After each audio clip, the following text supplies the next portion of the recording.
এই জমিনে শত বছর নয় তাদেরকে আজীবনের জন্য নিষিদ্ধ করে দেওয়া হোক।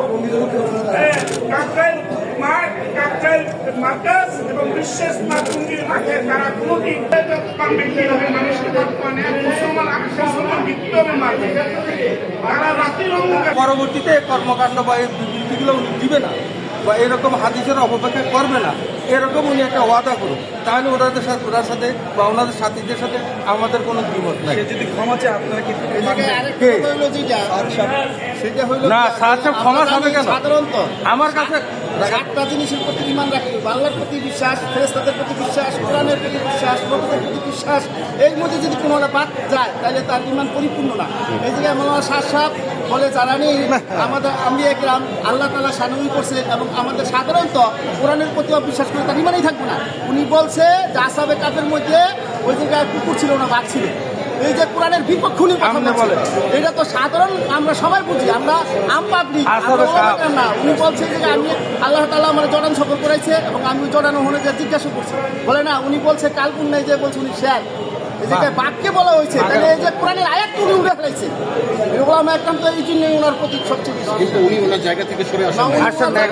সবচাইতে আমাদের দাবি হচ্ছে এখন সবচাইতে যেটা বড় দুটো জিনিস, সেটা হলো একটা হলো ওরা যেভাবে রাতের আধারে আতর্কিত আমাদের হামলা করছে সাথীদের উপরে, 1 নম্বর হলো ওদের গ্রেপ্তার করে ওদের আইনের আওতায় দৃষ্টান্তমূলক শাস্তি, এবং শাস্তি বলতে কি ফাঁসি চাই না।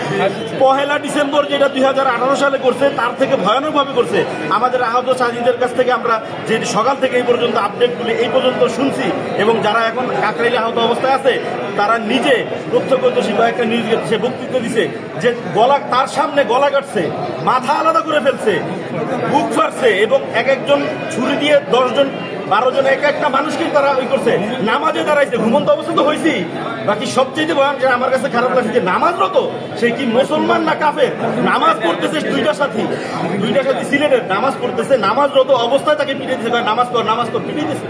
তাহলে আমাদের এখন দুইটা দাবি, এক হচ্ছে তাদের দৃষ্টান্তমূলক শাস্তি দিতেই হবে ফাঁসির পর্যন্ত, যত তাদের মুয়াজ্জিন নূর এই ধরনের যত তারা সেন্টার দিতেছে, বাবা ওয়াসিফুল ইসলাম এবং যারা আছে তাদের অবশ্যই দৃষ্টান্তমূলক শাস্তি এবং ফাঁসি দিতে হবে।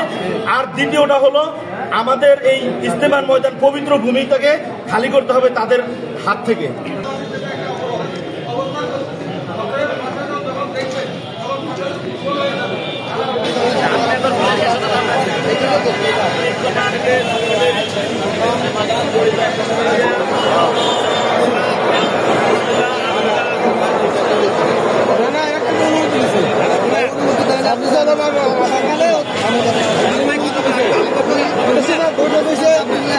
যতদিন থাকবে আল্লাহ তাআলা হত্যা আইনের জন্য ব্যবহার করবেন।